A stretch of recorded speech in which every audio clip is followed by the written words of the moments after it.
Hola de nuevo, tenemos una nueva entrevista. Estamos hoy con Edu García, su director de Radio Marca.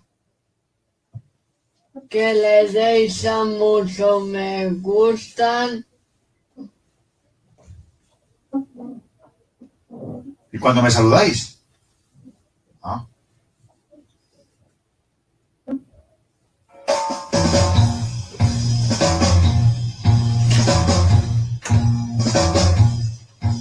Bienvenidos a Radio Roncali, la voz de la discapacidad intelectual. Una radio libre, diferente, comprometida y única. Un proyecto de la Fundación Juventud Roncali. Bienvenidos a Radio Roncali.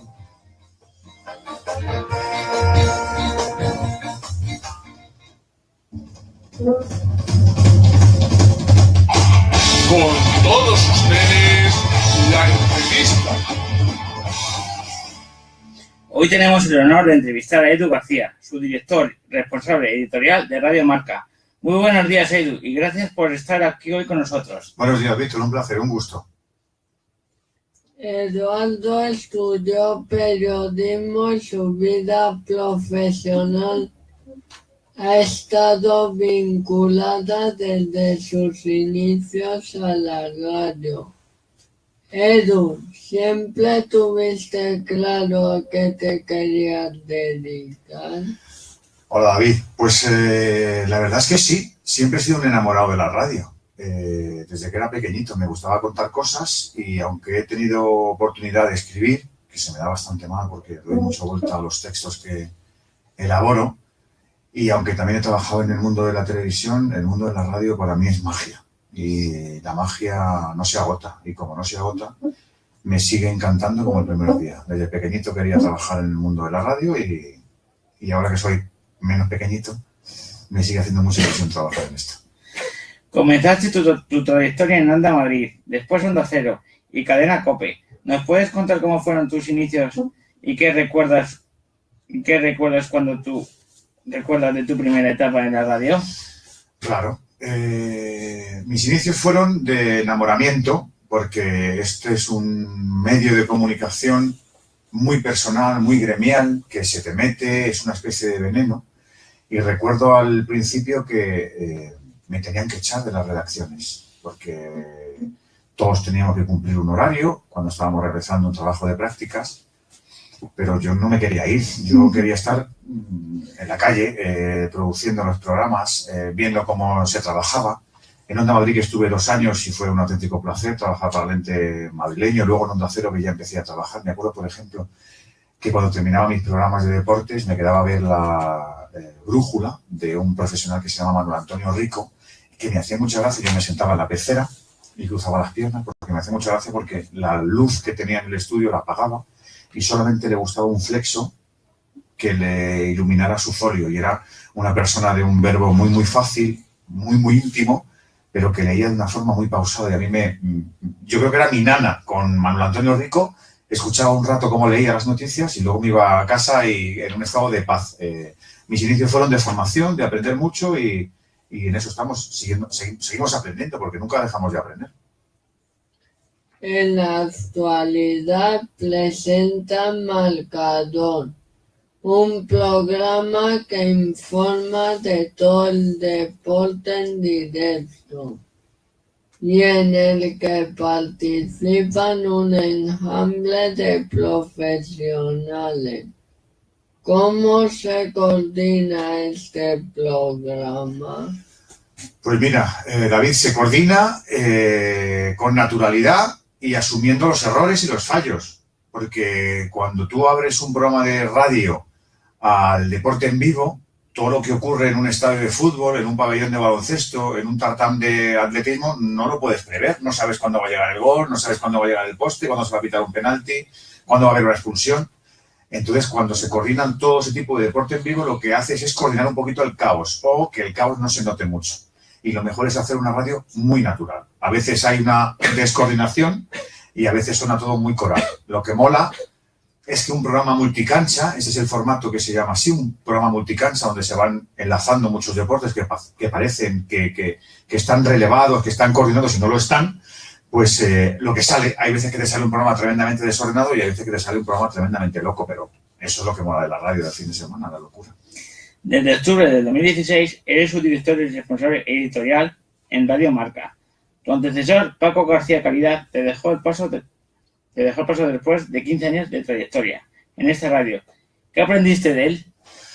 Pues mira, aprendí a que esta radio es una radio tremendamente viva y que tiene que estar permanentemente mirando al futuro, porque Radio Marca es la única radio prácticamente en Europa que es de temática deportiva a las 24 horas, con lo que nosotros tenemos una responsabilidad con todos aquellos deportes minoritarios, con todos aquellos deportistas que no tienen la oportunidad de asomarse a los programas donde habitualmente solo se habla de fútbol. Y aprendí a tener esa sensibilidad para todos aquellos que quieren contar su récord, su gesta, su forma de trabajar, su talento. Yo creo que todos tenemos que aprender, los que formamos la familia de Radio Marca, a que somos la radio oficial del deportista que triunfa o del deportista que no lo consigue o que al final o le descalifican, como le pasó el sábado a Usillos en la final del Mundial de Birmingham de atletismo. Somos una radio tremendamente concienciada en que tenemos que ponerle voz a todos los deportistas. Eso es el principal aprendizaje que hemos tenido en estos 17 años ya de Radio Marca, Víctor. Edu, ¿nos puedes contar cómo ha cambiado tu día a día desde entonces? ¿Cómo afrontaste este ascenso? Pues con resignación y con ilusión. Resignación porque no soy una persona habituada a los despachos. Mi hábitat natural es esto, un estudio de radio y un micrófono. Y la gestión la llevo regular. Afortunadamente en Radio Marca somos una gran familia y tenemos un equipo maravilloso y me ayudan mucho cuando me atasco en cosas que no me gustan. Entonces la resignación de la responsabilidad, de tener que decir por dónde hay que ir, de tener que escuchar y hablar, de tomar decisiones, de tener más minutos en el día ocupado, no poder ir más al cine o ir a nadar. Yo intento ir a nadar todos los días porque soy un obseso del agua y de la piscina. Entonces eso lo llevo regular. El tener que dedicarle tanto tiempo lo llevo regular. Y luego la ilusión. La ilusión, ¿sabes por qué, David? Porque cuando tú tienes la posibilidad de hacer una radio y hacerla mancomunada y hacerla con tu equipo y con tu gente y te sientes el papá de un proyecto tan bonito como el de poder dirigir una radio de temática deportiva. Así que voy combinando. Hay días que me siento más resignado y hay días que me siento más ilusionado, pero el reto es muy chulo y lo vamos a sacar adelante, ya lo verás. Suponemos que esta pregunta te la habrán hecho muchas veces. Prueba. Pero es obligada. ¿Qué sientes cada vez que te pones delante de un micrófono? Bueno, siento complicidad, siento realización y siento que me gusta lo que hago. Y lo que hago siempre que me pongo delante de un micrófono es tener siempre en cuenta que hay alguien que está escuchando. Mis compañeros se ríen mucho porque yo llevo ya 26 años ejerciendo y les digo que con el tiempo, más que hablar, he aprendido a escuchar. Entonces tengo esa manía de ahora cuando me siento delante de un micrófono y me toca hablar y me toca dar paso a un campo, me toca entrevistar o me toca dar una opinión sobre algo que pasa en el mundo del deporte, reconozco que me gusta, pero sobre todo me gusta escuchar. Yo creo que la radio también para los locutores es un medio maravilloso para poder escuchar lo que se dice en el estudio, en el plató, en la calle. Me gusta mucho escuchar y cuando tengo este aparatejo, esta herramienta delante, la verdad es que me siento muy yo. No te voy a engañar, dicho, me siento muy yo. Y siguiendo el hilo de estas preguntas, ¿por qué periodismo deportivo y no otro? Pues mira, esto lo he contado alguna vez, David. Yo no soy un gran amante del fútbol. Yo de pequeño no jugaba fútbol, no era mi deporte. Yo nadaba, jugaba baloncesto, jugaba tenis, pero el fútbol no me llamaba la atención. Sin embargo, la radio deportiva del fin de semana siempre ha sido muy especial.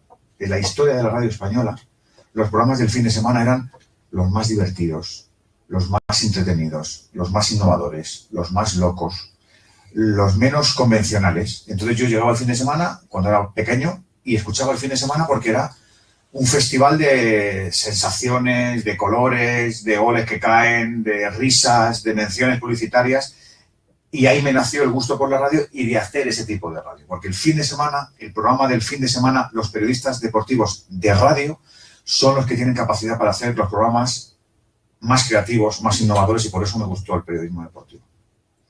Edu, ¿crees que España es un país de futbolitis? ¿Qué se podría hacer para que otros deportes tengan la misma cobertura en los medios? Sí, sí tiene futbolitis. Es verdad que hace un tiempo no era tan aguda esa patología de la futbolitis. Antes sí había más espacio para otro tipo de deportes, en los informativos, en las teles. Incluso yo recuerdo que a finales de los 80, principios de los 90, el sábado era un día donde se transmitía sobre todo baloncesto, y el fútbol era más el programa que se consumía el domingo. Luego ya el fútbol lo copó todo. ¿Qué se tiene que hacer? Perderle miedo al ser, perderle miedo al que no me ven en la tele si pongo una cosa que no es fútbol.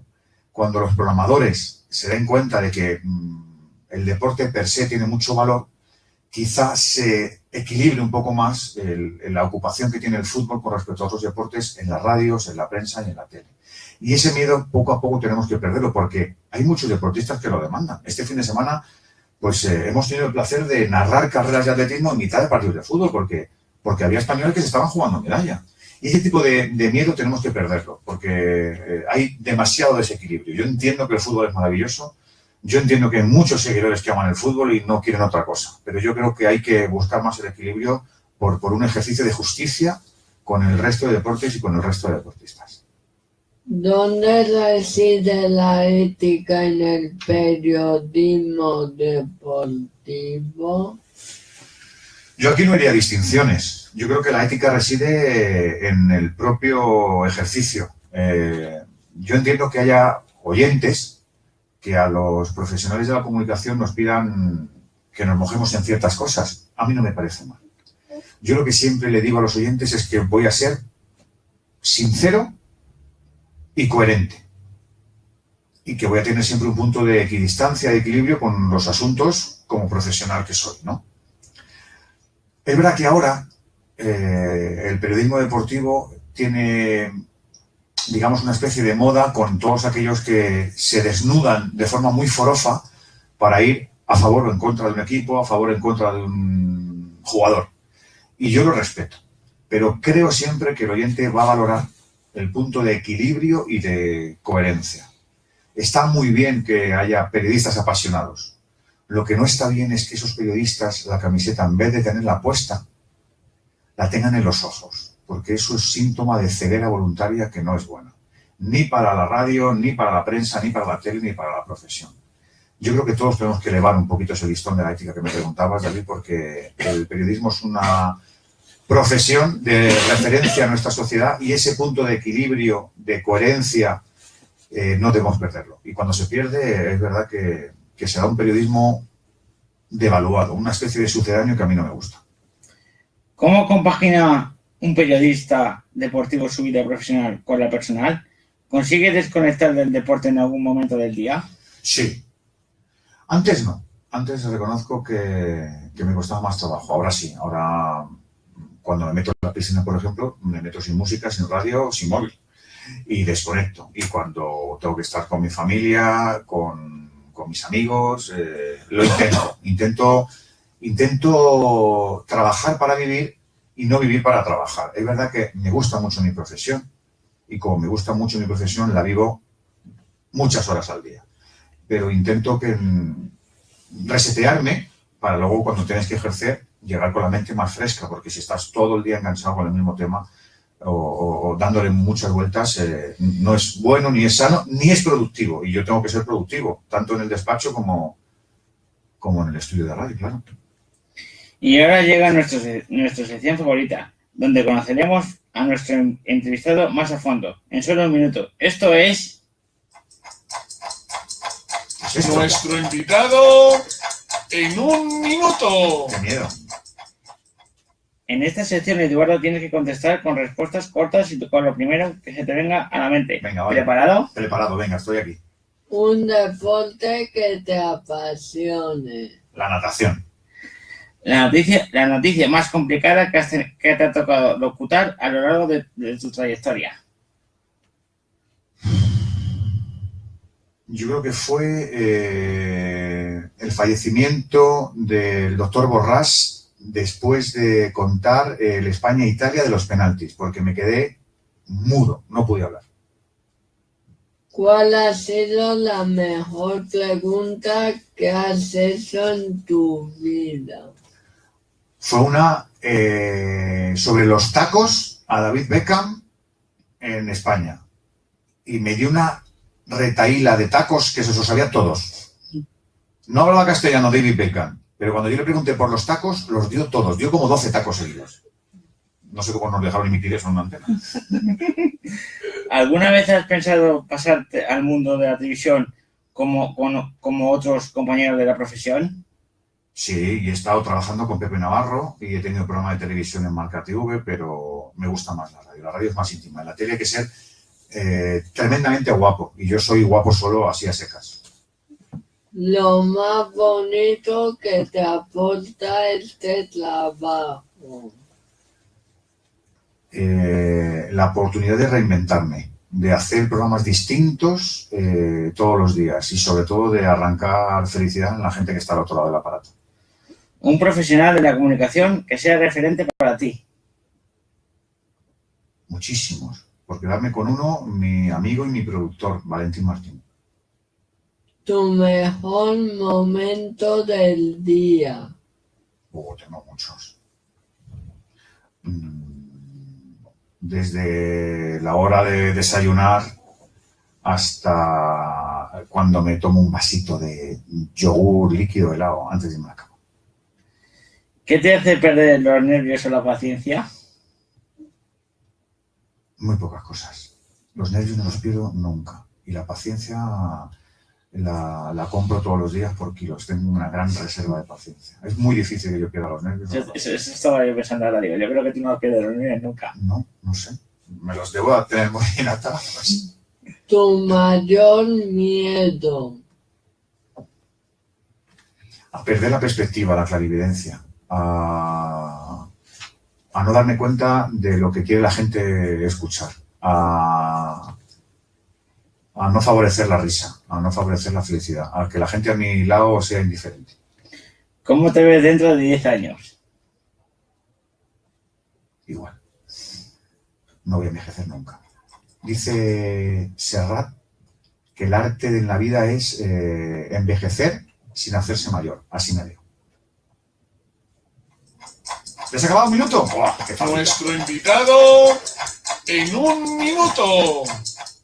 ¿Y tú qué te ha parecido la sección de esa mitad de un minuto? Muy chula, pero esperaba más dura, menos mal, ¿eh? Pensaba que ibas a preguntar la cuenta del banco. Hemos sido buenos contigo, ¿no? Sí, muy bueno, Víctor. Hoy has visitado Fundación Juan 23 Roncalli por primera vez y nuestro estudio de radio. ¿Qué te ha parecido la labor que se hace desde aquí? Pues la tengo que metabolizar, la tengo que fagocitar, porque también os he confesado antes que cuando me hago más mayor tengo capacidad para escuchar, me gusta desarrollarla, pero cuando me hago más mayor me hago también más sensible. Entonces ver esta realidad me ha gustado mucho, la tengo que comentar, la tengo que sopesar, la tengo que reflexionar, pero me ha gustado mucho. Son las típicas experiencias que el ser humano tiene que afrontar y vivir y que le cambian. Seguramente no me olvide fácilmente de ninguno de vosotros, ni de lo que hacéis aquí, ni de sus profesionales, claro. Cada vez son más las personas con discapacidad que hacen deporte y participan en competiciones. ¿Qué opinión te merecen que le dirías a una persona con discapacidad que se quiera dedicar a ser deportista de élite? Pues que a mí me enseñaron de pequeño que los sueños están hechos para cumplirlos, no para soñarlos. Antes me habéis preguntado por mi trayectoria y cuando yo estuve en Onda Cero Radio pertenecía entonces no al grupo Telefónica ni al grupo A3 Media, sino que pertenecía a la 11, con lo que tuve la capacidad para trabajar con con muchas personas con discapacidad. Lo primero que me enseñaron cuando yo tenía 20 años es que no son personas discapacitadas, que no es lo mismo ser un discapacitado que tener una discapacidad. Y entonces yo he hecho softball, he hecho baloncesto en silla de ruedas, he trabajado mucho con gente con discapacidad y sé lo que es el deporte para ese colectivo. Así que no me sorprende que la gente tenga capacidad para soñar y para llegar muy lejos. Y yo no hago distingos, yo reconozco que la gente que tiene voluntad para hacerlo, si hay voluntad y hay trabajo, seguro que hay éxito. Y para finalizar, ¿crees que el mundo de la comunicación está concienciado con la inclusión de las personas con discapacidad? No. Todo en la vida nunca es suficiente. Hay que trabajar más. Por muchos partidos que se ganen, por muchas metas que se crucen, siempre hay otro adelante. Así que hay que seguir trabajando para seguir concienciando. Es un pedaleo que, como se dice en el mundo del ciclismo, no vamos a parar de conseguir y de fomentar. Hay que pedalear siempre, mucho, para llegar más lejos. Pues esto ha sido todo por hoy, en nuestro programa de Radio Sin Límites. Muchísimas gracias a Edu y por tu visita a nuestra fundación y a nuestro estudio de radio y por contarnos más acerca de tu vida profesional y personal. Es el momento de añadir lo que quieras antes de despedirnos. Que ha sido un placer, que ha sido un gusto, que os deseo un gran futuro y que ojalá podamos colaborar juntos, que me gustará encontrarme más veces con vosotros. Víctor, David, ¿os parece? Yo encantado, ¿eh? Muchas gracias, Edu. A vosotros. Y también a mi compañero David. David. Gracias a ti, Víctor, y muchas gracias a nuestro invitado de hoy. Y a vosotros, oyentes, gracias por elegirnos una semana más. Nos encontraremos de nuevo en el próximo programa de Madrid Sin Límites.